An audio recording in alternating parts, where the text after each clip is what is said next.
AntonioGarciaBooks.com presents The Problem Solver, written and read by Antonio Garcia. Become a patron on Patreon to see the behind-the-scenes recording of this podcast. Please take a moment to subscribe to my YouTube channel, and I'll give you a shout-out in a future episode. "No, please, don't kill me," the man begged as Pietro stood over him, aiming a pistol with a silencer attached to him.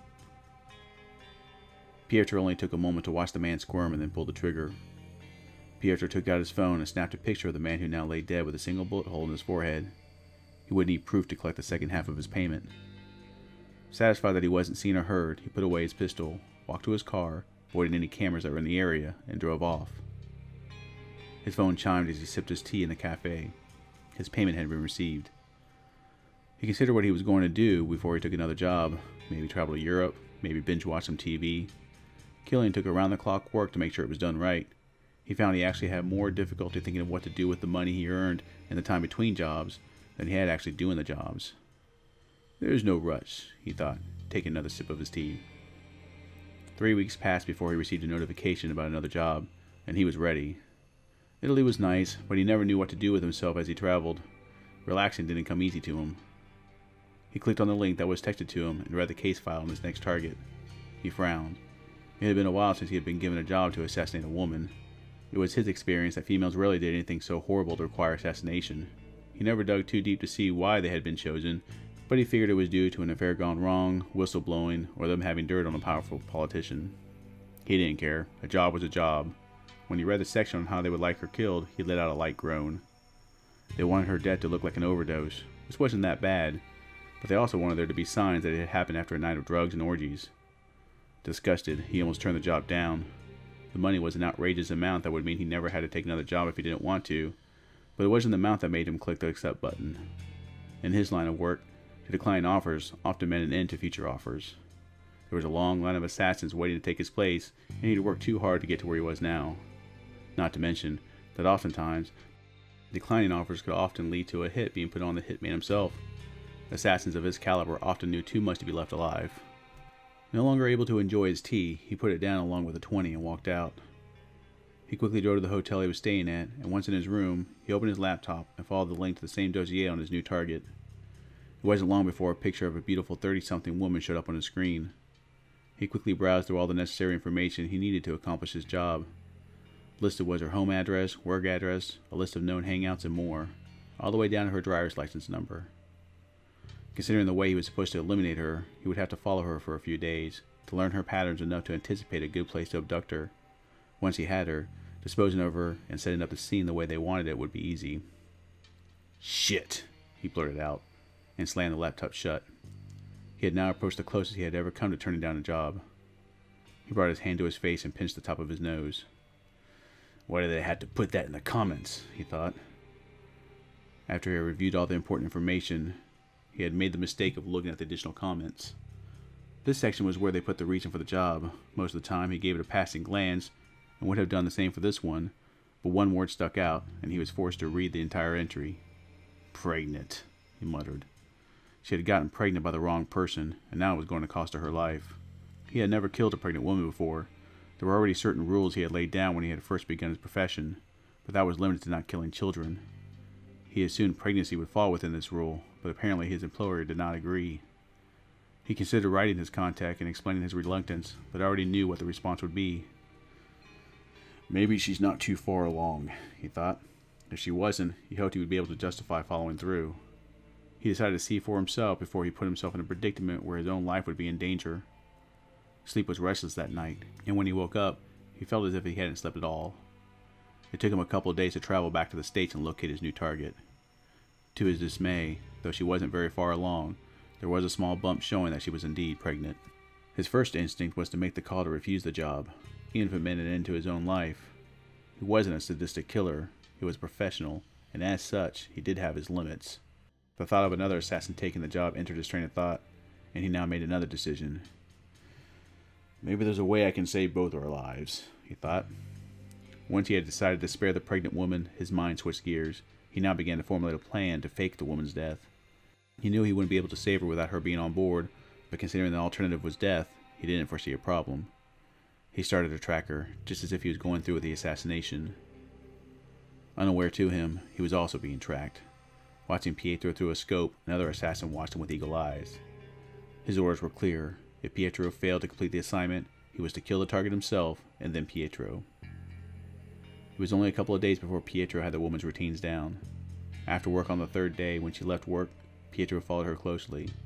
He knew she would be coming up on an alley soon, and he had decided that's where he would take her. As expected, she walked casually down the sidewalk towards the alley she passed almost daily. In anticipation of taking her, he picked up his pace, closing the distance. When they began to pass the alley, to any person that would have been there, he was merely passing her because he was walking too slow. He took a brief moment to look around, and seeing no one, he forcefully shoved her into the alley and injected her with his own mix of drugs, knocking her out almost instantly.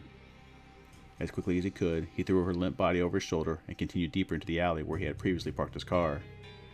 The trunk was already open, so he was able to drop her into it and close it within seconds. He took one more look around to ensure no one had noticed him. Seeing nothing out of the ordinary, he casually got into his car and drove off. The other assassin watched through his scope as Pietro captured the lady. "Looks like he may actually complete his job," he thought, disappointed. He put the scope in his pocket and quickly ran down the stairs to the main road. Even though he had a tracker on Pietro's car, he wanted to make sure he didn't somehow lose him. Pietro checked his mirrors every few seconds, looking for anyone that may be following him. Even though he knew it was highly unlikely that someone was tailing him, it was his nature to be focused at all times. The woman woke up sluggishly, the drug still in her system, but dissipating. When she was able to gather her bearings, she saw Pietro sit in the corner of a motel room, calmly watching her. What's going on?" she groggily asked. Calmly, Pietro replied by saying, "I've been hired to kill you."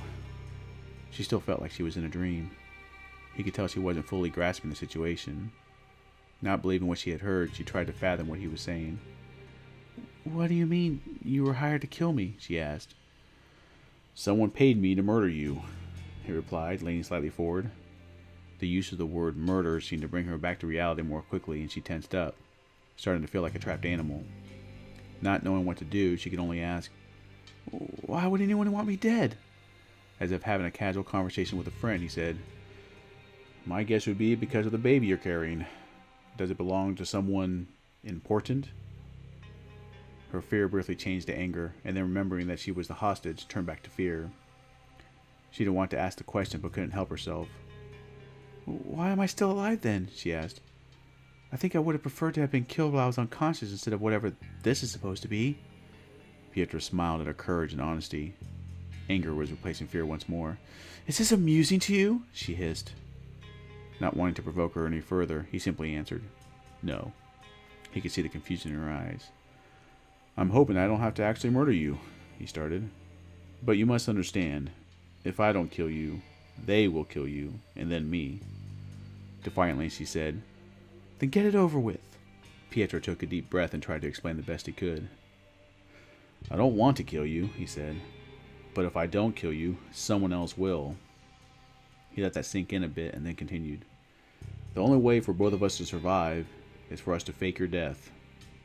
She honestly had no idea what all that entailed. The thought of living sounded great, but she couldn't understand how that was supposed to work. "I have a body in the bathroom," he explained. "My plan is to use her body in place of yours, burn the place down, leaving just enough clues that will lead them to believe you died." She heard every word, though she could only stare at the bathroom door. Knowing there was a dead body in there kept her from being able to look away. "You'll have to leave and start a new life very far away for this to work," he stated. There was no easy way to say it. She whipped her head, looking dead in his eyes. "What? No way!" she began to yell. "You can go to hell!" Not wanting to drag it out, he pulled out his pistol and pointed it at her. She immediately stopped talking. "You only have two choices. You leave and live, or you die here and now. Your choice," he said flatly. After a few moments of thought, she slowly nodded, conceding. Once the decision had been made, they spent the next hour setting the room the way it was supposed to be done. A few times she almost threw up, but held it in. When the time came, he pulled some wires from the electrical outlet and sparked a fire. With no accelerant, they had time to ensure the fire spread while slowly making their way out the door. Only his quick reflexes saved him from being killed by the other assassin's knife. The two assassins fought inside the room as the fire slowly started to spread and the room began to fill with smoke. The woman was tempted to escape, but realized that even if she ran now, the moment someone saw she was still alive, someone else would be sent to murder her. Like it or not, Pietro was her only hope. She couldn't run, but she also couldn't help. She had no idea how to fight. so all she could do was watch the fight unfold and hope that Pietro survived. By the time Pietro finally defeated the other assassin and shoved his own knife into his chest, the room was almost fully ablaze.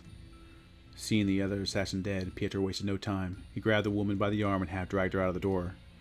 "We have to go," he said. "The police and fire department will be here soon." Not resisting, she allowed herself to be pulled in any direction he needed her to go. Sirens whizzed by as they made their escape down the city streets. Once they were free of the city, Pietro gave her some documents he had forged, plenty of cash, and instructions how to disappear for good. Once the smoke had cleared from the fire and the woman confirmed in the fire was the woman he was meant to kill, Pietro feigned anger as he explained how the other assassin intended to take his kill and kill him as well. Not wanting to anger him further, the powers that be decided to quickly get him working again and with more profitable jobs. As Pietro walked away with his latest dossier of his next victim, he took a moment to think about the woman and her unborn baby. A small smile appeared as he closed his car door and drove off. I hope you enjoyed this reading of my short story, The Problem Solver. Become a patron on Patreon to see the behind-the-scenes recording of this podcast. Please remember to take a moment to subscribe to my YouTube channel. Every new subscriber will get a shout-out in an upcoming episode. These short story podcasts are uploaded every week to YouTube, Spotify, SoundCloud, iTunes, Instagram, IGTV, Patreon, Reddit, and my website, AntonioGarciaBooks.com. There, you can also order a signed copy of my mystery novel, Sins of the Fathers, and pre-order my upcoming fantasy novel, Black Knight. You can show your support by becoming a patron on Patreon. Follow me on Goodreads, Facebook, YouTube, Spotify, SoundCloud, iTunes, Reddit, and Spreaker, all of which are listed on my website. Again, I hope you enjoy this short story, and you join me again next week.